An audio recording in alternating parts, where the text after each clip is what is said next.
여러분은 혹시 누군가가 한 말에 상처받아 잊혀지지 않는 기억이 있으십니까? 하버드 대학에서는 13년 동안 사람들의 기억을 추적하고 관찰하는 연구를 진행한 적이 있었습니다.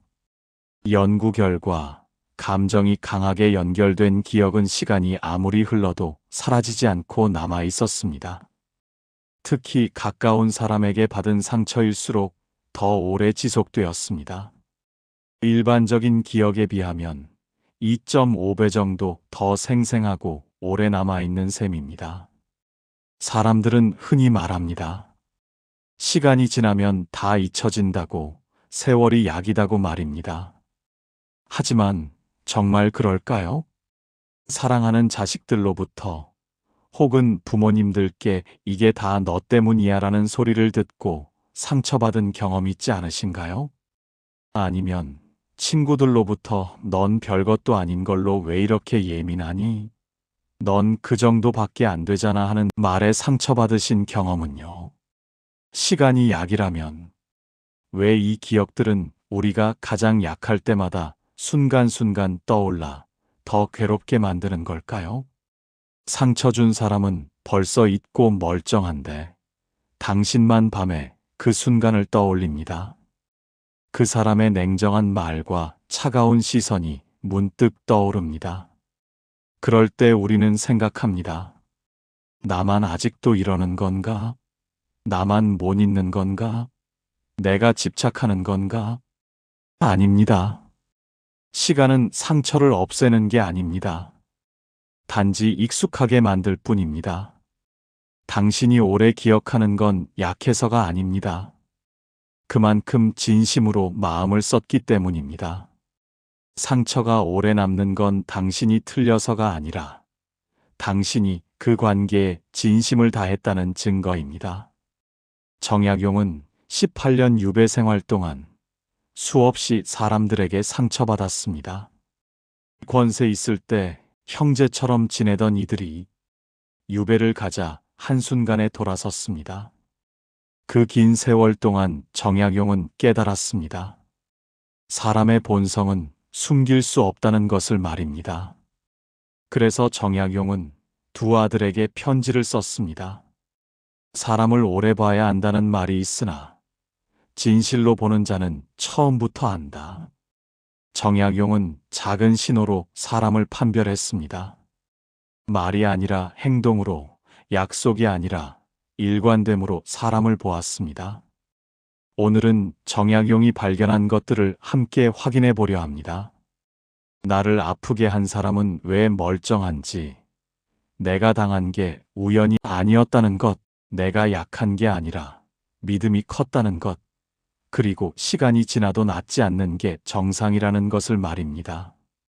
이 이야기를 듣고 나면 혼자 끙끙 앓던 그 감정들이 사실은 정확한 신호였다는 걸 아시게 될 겁니다. 본격적인 이야기 시작 전에 구독과 좋아요를 눌러주세요. 이런 이야기는 혼자 듣기보다 함께 나눌 때 더 큰 힘이 됩니다. 첫 번째, 왜 어떤 사람은 남을 아프게 하고도 멀쩡한가? 68세 박순자 씨는 매일 밤 잠을 설치다가 드디어 마음의 결심이 섰습니다. 얼마 전 친구와 이야기를 하다가 친구가 또 순자 씨에게 신뢰가 되는 말을 아무렇지 않게 했기 때문입니다. 여태까지는 잘 몰라서 그런 거겠지. 나쁜 마음이 있어선 아닐 거야 라고 생각했지만 자꾸만 반복하는 친구의 무례에 상처를 받았습니다. 순자 씨는 이런 일이 자꾸 반복되면 얼마 안 되는 친구 하나마저 잃을까 싶어서 용기를 내어 말을 꺼냈습니다. 나한테 너가 이렇게 말해서 마음이 아팠다. 다음엔 조심해주지 않을래 하고요. 근데 친구의 반응이 뜻밖이었습니다. 친구가 황당하는 표정으로 순자 씨에게 말했기 때문입니다. 뭐, 내가 언제 그랬는데? 내 착각 아니야? 지금 이 순간에도 상처를 준 그 사람은 아무렇지 않게 잘 먹고 잘 자고 웃고 있습니다. 심지어 상처를 준 사람을 만나도 아무렇지 않게 수다 떨고 맛있는 거 먹을 겁니다. 아무 일도 없었던 것처럼 말입니다. 하지만 상처받은 사람은 어떻습니까? 밤에 잠을 이루지 못합니다. 그 사람의 말 한마디가 귓가에 맴돕니다. 그 차가운 눈빛이 자꾸만 떠오릅니다. 내가 뭘 잘못했나 하고 되짚어 봅니다. 왜 그럴까요? 왜 상처 준 사람은 멀쩡하고 상처받은 사람만 아픈 걸까요? 하버드 비즈니스 스쿨에서 놀라운 연구 결과를 발표했습니다. 사람들은 자신이 저지른 잘못을 의도적으로 기억에서 지운다는 겁니다.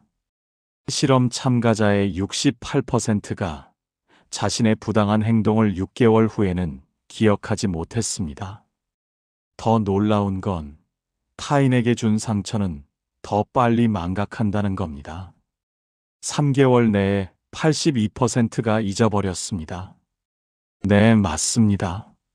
상처를 준 사람이 멀쩡한 건 실제로 상처 준 일을 잊었기 때문입니다.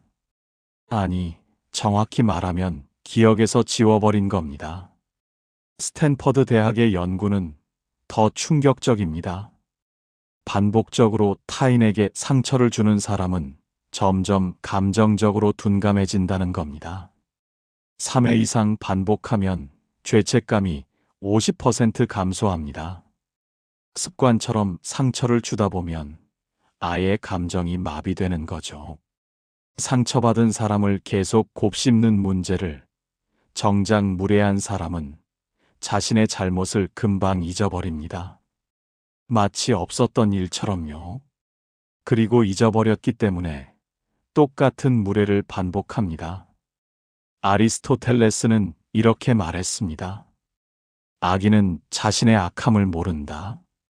부당한 행동을 하는 사람은 자신이 부당하다는 것을 인식하지 못합니다. 그러니 죄책감도 없고 후회도 없습니다.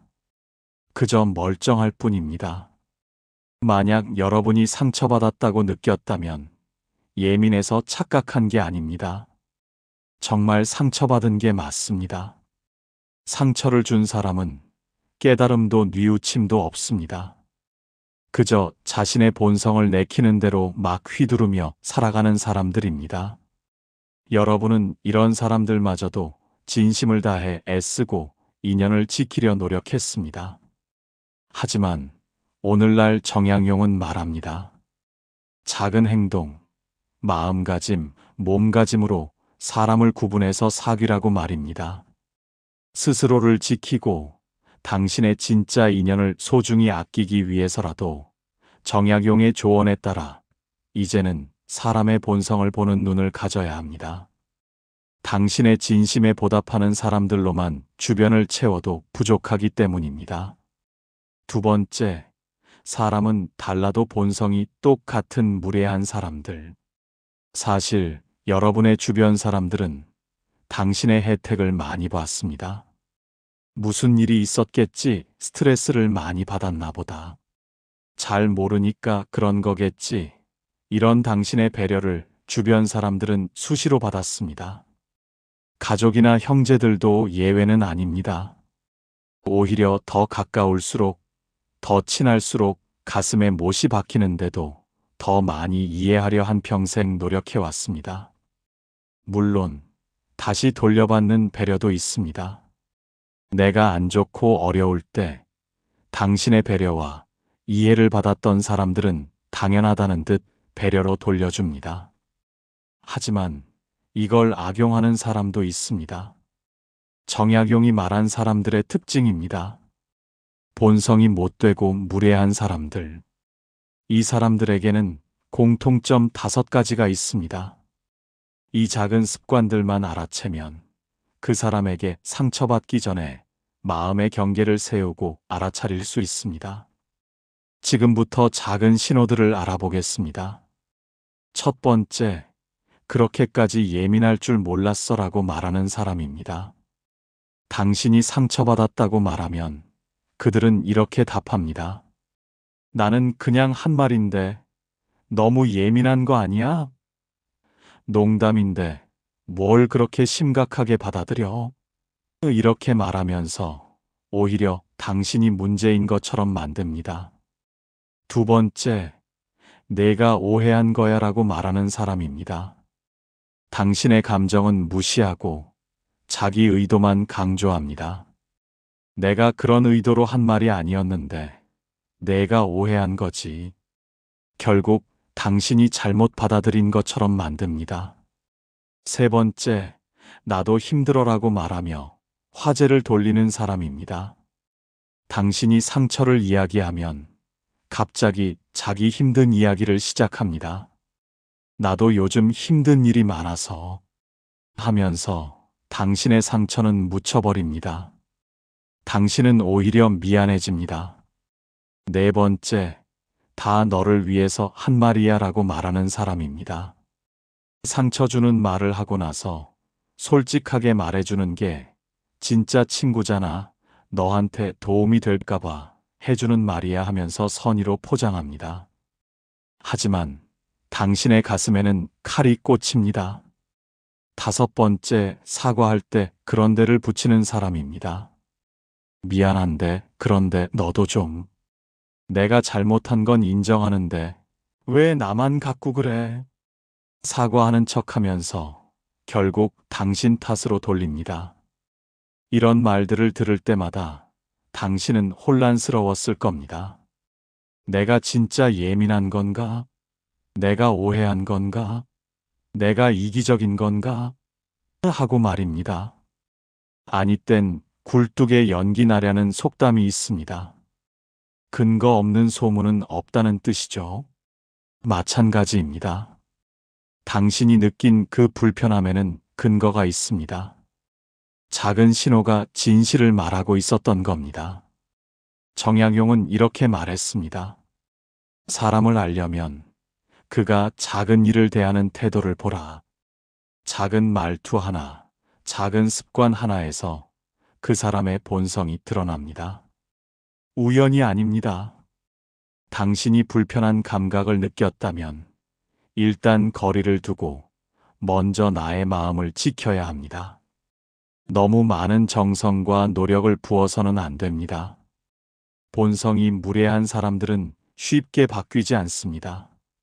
소가 멍에에 매이듯 끌려다니지 않으려면 당신의 감각을 믿고 정약용의 가르침을 늘 마음에 새겨야 합니다. 시간은 젊었을 땐 천천히 지나가고 나이가 들수록 초침이 빠르게 줄어든다는 말이 있습니다. 여러분의 시간과 인연은 너무 소중합니다. 본성이 비틀려 있는 자는 미리 싹을 쳐내고 당신이 아끼는 인연 속에는 평생을 같이 갈 사람들을 모아 아낌없이 사랑을 나눠주세요. 세 번째, 왜 나는 오래 보고 믿은 사람에게 더 깊이 다치는가? 가장 아픈 건 낯선 사람에게 받는 상처가 아닙니다. 오래 보고 믿었던 사람에게 받는 상처입니다. 당신도 그랬을 겁니다. 처음 만났을 때부터 이 사람을 조심스럽게 관찰했습니다. 이 사람은 어떤 사람일까? 하고 살펴봤습니다. 말은 어떻게 하는지, 약속은 잘 지키는지, 작은 일에서 어떻게 행동하는지 하나하나 확인했습니다. 그렇게 6개월, 1년, 어쩌면 몇 년을 지켜봤습니다. 이 사람은 괜찮은 사람이구나 하고 믿게 됐습니다. 그래서 마음을 열었습니다. 진심을 나눴습니다. 당신의 약한 모습도 보여줬습니다. 그런데 그 사람이 당신을 배신했습니다. 뒤통수를 쳤습니다. 당신이 믿었던 만큼, 당신이 마음을 연 만큼 상처는 깊어졌습니다. 왜 낯선 사람에게 받는 상처보다 훨씬 더 아픈 걸까요? 듀크 대학의 연구가 답을 줍니다. 신뢰가 클수록 배신의 충격이 기하급수적으로 증가한다는 겁니다. 신뢰도가 높은 관계에서의 배신은 일반적인 배신보다 충격이 4.2배 더 큽니다.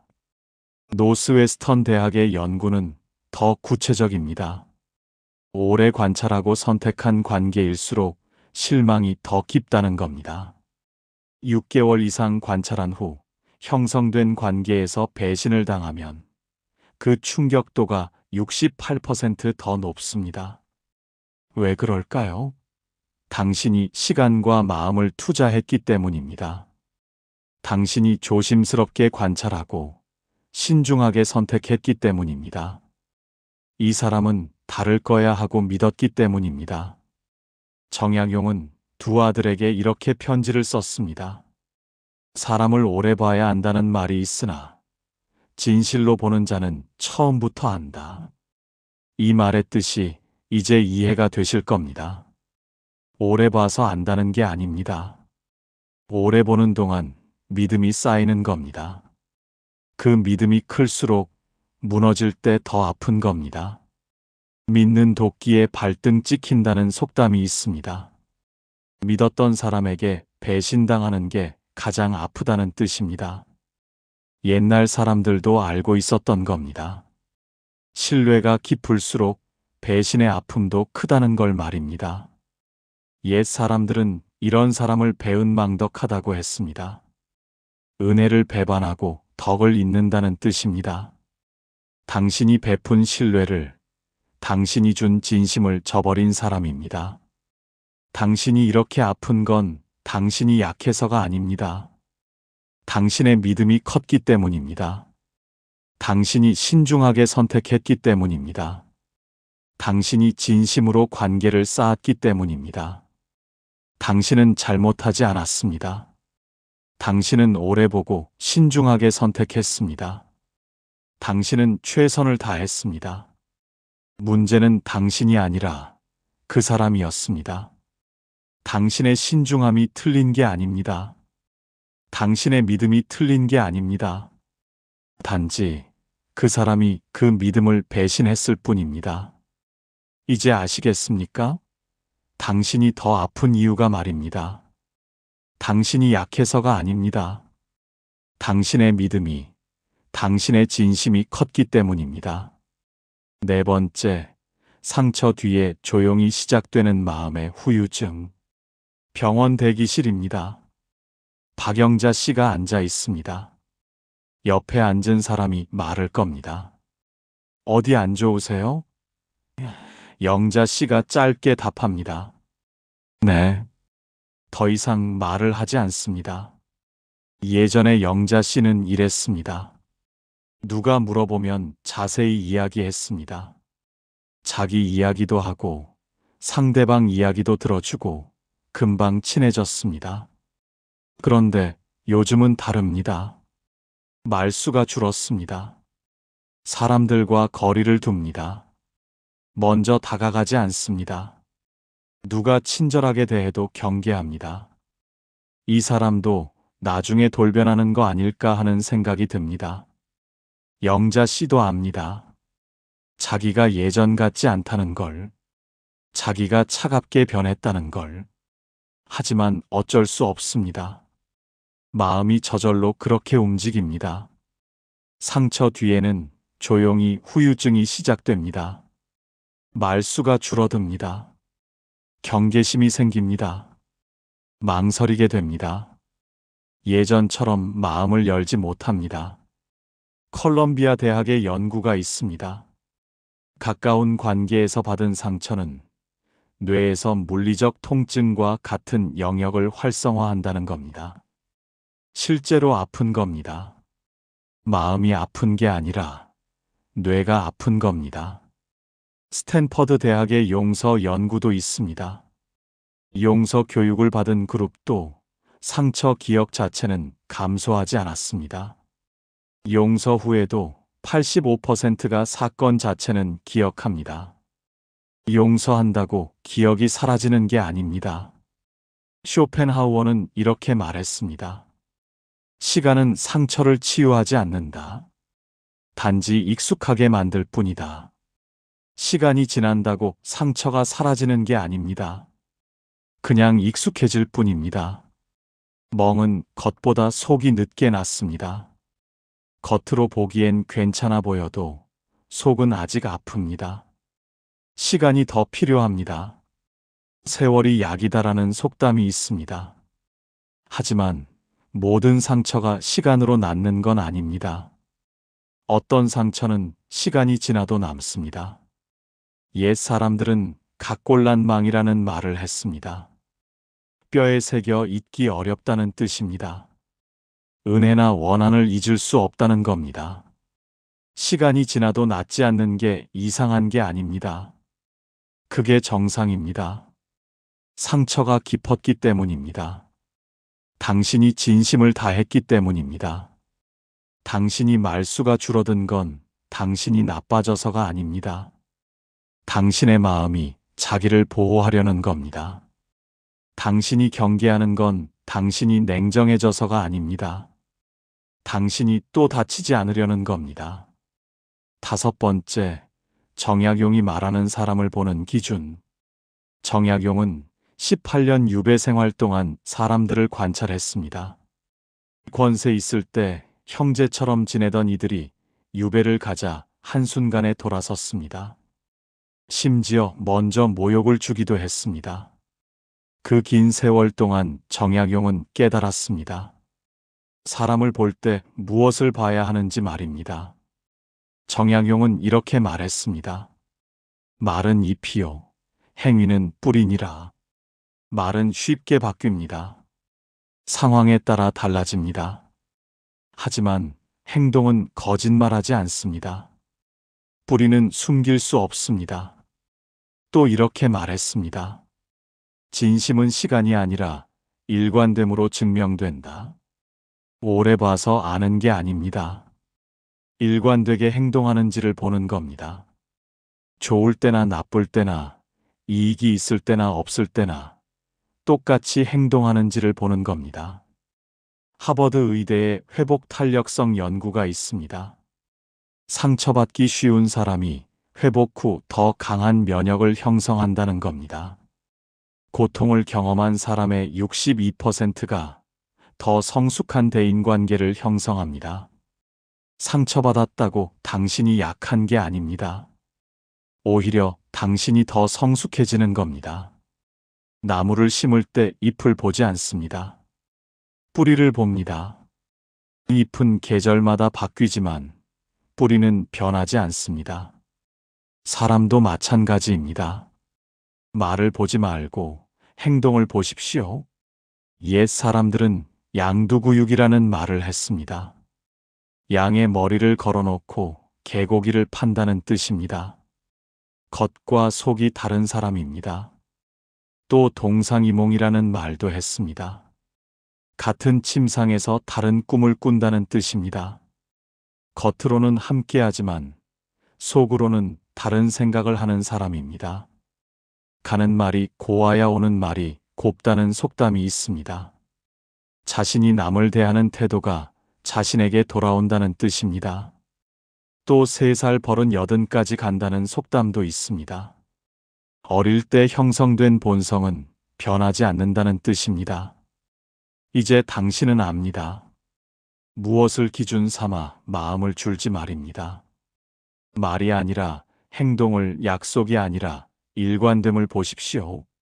6번째, 마음은 닿지 않되 함부로 흘리지 않는 법. 복지관 프로그램 신청 날입니다. 김정순 씨가 줄을 서 있습니다.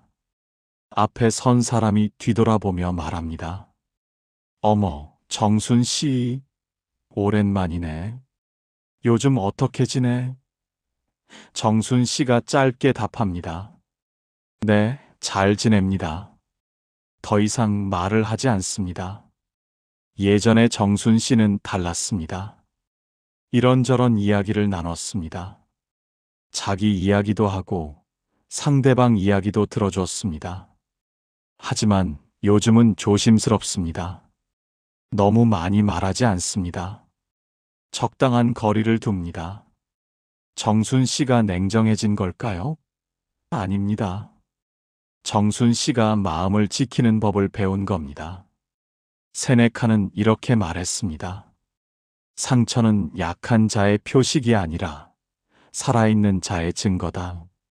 상처받았다는 건 당신이 살아있다는 증거입니다. 당신이 마음을 썼다는 증거입니다. 마음을 지키는 거리란 무엇일까요? 마음을 완전히 닫는 게 아닙니다. 하지만 함부로 흘리지도 않는 겁니다.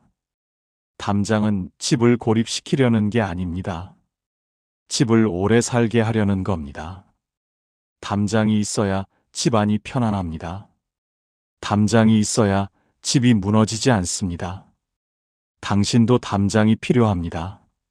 모든 사람에게 마음을 여는 게 아니라 마음을 줄 만한 사람에게만 여는 겁니다. 모든 사람을 경계하는 게 아니라 경계할 사람만 경계하는 겁니다. 옛 사람들은 호가호위라는 말을 했습니다. 여우가 호랑이의 위엄을 빌린다는 뜻입니다. 남의 권세를 빌려 위세를 부리는 사람입니다. 이런 사람에게는 거리를 두십시오. 원수는 외나무 다리에서 만난다는 속담이 있습니다. 피하고 싶은 사람일수록 자주 마주치게 됩니다. 그럴 때 당황하지 마십시오. 당신에게는 담장이 있습니다. 제 얼굴에 침 뱉기라는 속담도 있습니다. 자기가 한 악행이 자신에게 돌아온다는 뜻입니다. 당신이 복수하지 않아도 그들의 행동은 결국 그들에게 돌아갑니다. 집착한다는 건 어떤 것에 마음이 쏠려 벗어나지 못하는 겁니다. 당신이 오래 기억하는 건 집착이 아닙니다. 당신이 그만큼 진심을 다했다는 증거입니다. 하지만 이제는 그 기억에서 한 발 물러서도 됩니다. 회복한다는 건 본래의 상태로 돌아가는 겁니다. 당신은 회복할 겁니다.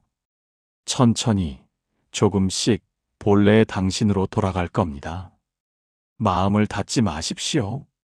하지만 함부로 흘리지도 마십시오. 담장을 세우십시오. 당신을 지키는 담장을 말입니다. 7번째, 그래도 사람을 포기하지 않는 마음의 품격. 상처를 받으면 두 가지 길이 있습니다. 하나는 냉소적으로 변하는 겁니다. 사람은 다 그래. 믿을 게 못 돼. 하고 마음을 닫는 겁니다. 다른 하나는 평정을 유지하는 겁니다. 그 사람은 그랬지만 나는 다르게 살겠어. 하고 자기 길을 가는 겁니다. 니체는 이렇게 말했습니다. 깊이 상처받을 수 있는 자만이 깊이 사랑할 수 있다. 당신이 상처받았다는 건 당신이 사랑할 수 있는 사람이라는 뜻입니다. 당신이 깊이 아팠다는 건 당신이 깊이 마음을 쓸 수 있는 사람이라는 뜻입니다. 노벨 평화상을 받고 남아프리카 공화국의 대통령이었던 넬슨 만델라라는 사람을 아십니까? 이 사람은 인종차별을 반대하는 운동을 하다가 27년을 감옥에서 보냈습니다. 그는 이렇게 말했습니다. 분노는 독을 마시고 적이 죽기를 바라는 것과 같다. 그는 부당한 일로 감옥에 오랜 시간 동안 갇혀 있었지만 출소 후 자신을 상처 주고 공격한 사람들을 용서했습니다. 하지만 용서와의 별개로 그는 회고록에 이렇게 썼습니다. 그 시간의 아픔은 결코 사라지지 않았다. 용서한다고 상처가 사라지는 건 아닙니다. 용서는 상대방을 위한 게 아닙니다. 당신을 위한 겁니다. 당신이 그 분노에 갇히지 않으려는 겁니다. 흙탕물이 가라앉으면 물은 본래의 맑음을 되찾습니다. 지금은 당신의 마음이 흙탕물처럼 흐릿할 수 있습니다. 하지만 시간이 지나면 그 흙이 가라앉을 겁니다. 당신의 마음은 다시 맑아질 겁니다. 옛 사람들은 세옹지 마라는 말을 했습니다. 변경 늙은이의 말이라는 뜻입니다. 화와 복은 예측할 수 없다는 겁니다. 지금은 불행해 보이지만 나중에는 다른 의미가 될 수 있습니다. 당신이 받은 상처는 당신을 무너뜨리려는 게 아닙니다. 당신을 성숙하게 만드는 겁니다. 당신이 겪은 배신은 당신을 냉소적으로 만드는 게 아닙니다. 당신이 사람을 보는 눈을 키우는 겁니다. 상처가 당신을 쓰게 만들지 않게 하려면 어떻게 해야 할까요? 그 상처를 인정하는 겁니다. 나는 아팠다. 나는 상처받았다. 하고 인정하는 겁니다. 그리고 그 상처에도 불구하고 당신은 당신의 길을 가는 겁니다. 당신은 여전히 사람을 믿을 수 있습니다. 다만, 이제는 조금 더 신중하게 믿는 겁니다. 당신은 여전히 마음을 열 수 있습니다. 다만, 이제는 조금 더 천천히 여는 겁니다. 그래도 사람을 포기하지 마십시오. 당신의 마음이 정직하다는 걸, 당신이 진심을 다할 수 있는 사람이라는 걸 잊지 마십시오. 정약용은 18년 유배 생활 끝에 이렇게 말했습니다. 사람의 마음은 얼굴에 드러나고 행실은 작은 일에서 나타난다. 세상 사람들은 시간이 약이라고 합니다. 하지만 시간은 상처를 없애는 게 아니라 익숙하게 만들 뿐입니다. 쇼펜하우어는 말했습니다. 시간은 상처를 치유하지 않는다. 단지 익숙하게 만들 뿐이다. 오늘 우리가 확인한 것들이 있습니다. 나를 아프게 한 사람은 왜 멀쩡한지 그들은 기억에서 지웠기 때문입니다. 내가 당한 게 우연이 아니었다는 것, 그들에게는 패턴이 있었습니다. 내가 약한 게 아니라 믿음이 컸다는 것, 당신이 진심을 다했기 때문입니다. 시간이 지나도 낫지 않는 게 정상이라는 것, 그만큼 깊은 상처였기 때문입니다. 작은 신호들은 거짓말하지 않습니다. 당신이 느낀 모든 불편함에는 이유가 있었습니다. 그것은 당신의 예민함이 아니라 당신의 지혜였습니다. 이제 당신은 알게 되셨습니다. 더 이상 혼자 끙끙 앓지 않아도 됩니다. 당신을 소중히 여기는 사람들 곁에 머무세요. 마음은 다를 수 있으나 달았다고 값이 사라지진 않습니다. 상처가 오래간 건 당신이 마음을 제대로 쓴 흔적입니다. 만약 아직도 마음에 큰 상처가 남아 있다면 무엇이 가장 아프십니까? 오늘 영상 끝까지 함께 해주셔서 감사합니다. 당신 곁에 진심 어린 사람들만 남기를 바랍니다.